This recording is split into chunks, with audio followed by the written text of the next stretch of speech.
തലശ്ശേരി അതിരൂപതയിൽ ഇന്ന് പ്രത്യേക ഒരു ഇടയലേഖനം വായിക്കുകയുണ്ടായല്ലോ. എന്തിനു വേണ്ടിയായിരുന്നു ആ ഇടയലേഖനം ഒന്ന് വ്യക്തമാക്കാമോ? തലശ്ശേരി അതിരൂപതയുടെ ആർച്ച് ബിഷപ്പ് അഭിമന്യമാർ ജോസഫ് പാമ്പളാനി പിതാവ് എഴുതിയ ഇടയലേഖനം ഇന്ന് തലശ്ശേരിയിലെ എല്ലാ ഇടവകകളിലും വായിക്കുകയുണ്ടായി. പൊതുജനത്തെ ആഹ്വാനം ചെയ്തുകൊണ്ടുള്ള ആ ഇടയലേഖനത്തിൻ്റെ ഉള്ളടക്കം എന്ന് പറയുന്നത് നമ്മുടെ സമുദായത്തിൻ്റെ ശക്തീകരണമാണ്. ഈ വർഷം സിറ മലബാർ സഭയിൽ സമുദായ ശക്തീകരണ വർഷമായിട്ട് അഭിമന്യമാർ റാഫേൽ തട്ടിൽ പിതാവും സിനഡ് പിതാക്കന്മാരും പ്രഖ്യാപിച്ചിരിക്കുകയാണല്ലോ. അപ്പോൾ ഈ വർഷം മുഴുവൻ സമുദായത്തിൻ്റെ ശക്തീകരണത്തിന് ഉപയുക്തമാകുന്ന കാര്യങ്ങൾ വിഭാവനം ചെയ്യുകയും പ്രാവർത്തികമാക്കുകയും ചെയ്യുകയാണ്.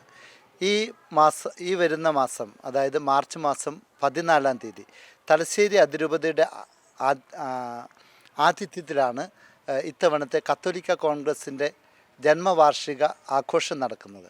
ഈ ജന്മവാർഷിക ആഘോഷം എന്ന് പറയുന്നത് ലോകത്തെമ്പാടുമുള്ള കത്തോലിക്ക കോൺഗ്രസിൻ്റെ പ്രതിനിധികൾ സംബന്ധിക്കുന്ന ഒരു സമ്മേളനമാണ്.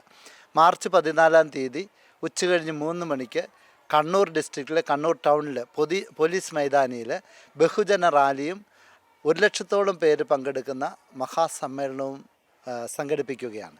അതിനുള്ള ചിട്ടയായ പ്രവർത്തനങ്ങൾ തലശ്ശേരി അതിരൂപതയിൽ എങ്ങനെ നടത്താമെന്നും ഏതൊക്കെ കാര്യങ്ങൾ ശ്രദ്ധിക്കാമെന്നും എന്നാണ് അഭിമന്യ പിതാവിൻ്റെ ഇടയലേഖനത്തിൻ്റെ ഉള്ളടക്കം.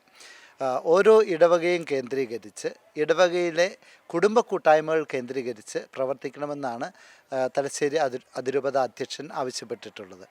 ഒരു കുടുംബ കൂട്ടായ്മയിൽ നിന്ന് മിനിമം 25 മുതൽ 30 പേരെങ്കിലും പങ്കെടുക്കണം. അങ്ങനെ പങ്കെടുത്താൽ 1,00,000-നും 1,50,000-നും ഇടയ്ക്ക് ആൾ മാർച്ച് 14-ാം തീയതി കണ്ണൂർ എത്തുന്ന സാഹചര്യം ഉണ്ടാകും.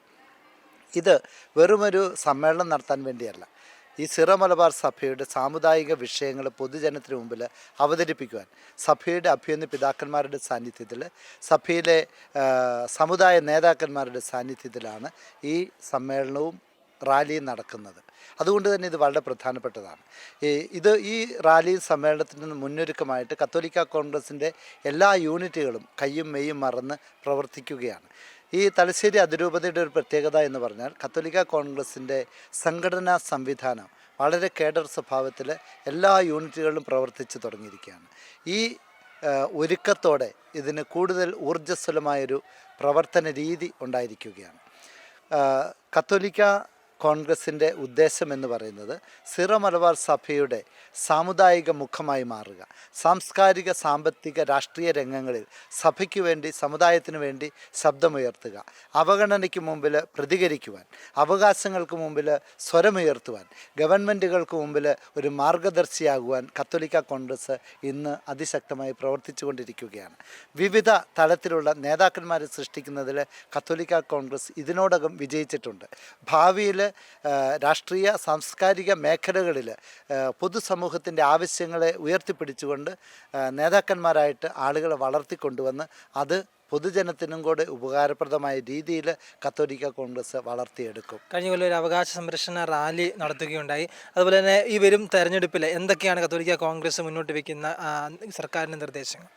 കത്തോലിക്ക കോൺഗ്രസ് ഏറ്റവും പ്രധാനമായിട്ട് പറഞ്ഞിരിക്കുന്നത് ഈ ക്രൈസ്തവ വിഭാഗങ്ങളുടെ പിന്നോക്കാവസ്ഥ പരിഹരിക്കുവാൻ പിണറായി സർക്കാർ തന്നെ സ്ഥാപിച്ച JB കോശി കമ്മീഷൻ്റെ റിപ്പോർട്ട് പൂർണ്ണമായ രീതിയിൽ പുറത്തുവിട്ട് അതിലെ ക്രിയാത്മകമായ നിർദ്ദേശങ്ങൾ താമസം വിന പ്രാവർത്തികമാക്കണം.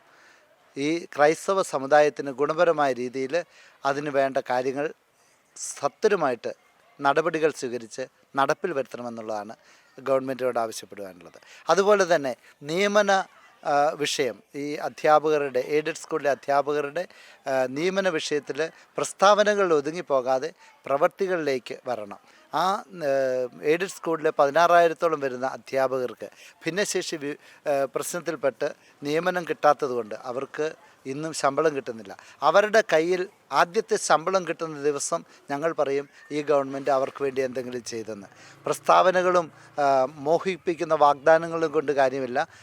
പ്രായോഗികമായിട്ട് അവരുടെ അവകാശങ്ങൾ അംഗീകരിച്ചു കൊടുക്കണം. അവരുടെ നിയമനം അംഗീകരിച്ച് അവർക്ക് ശമ്പളം കിട്ടുന്ന രീതിയിലേക്ക് കാര്യങ്ങൾ മാറണം.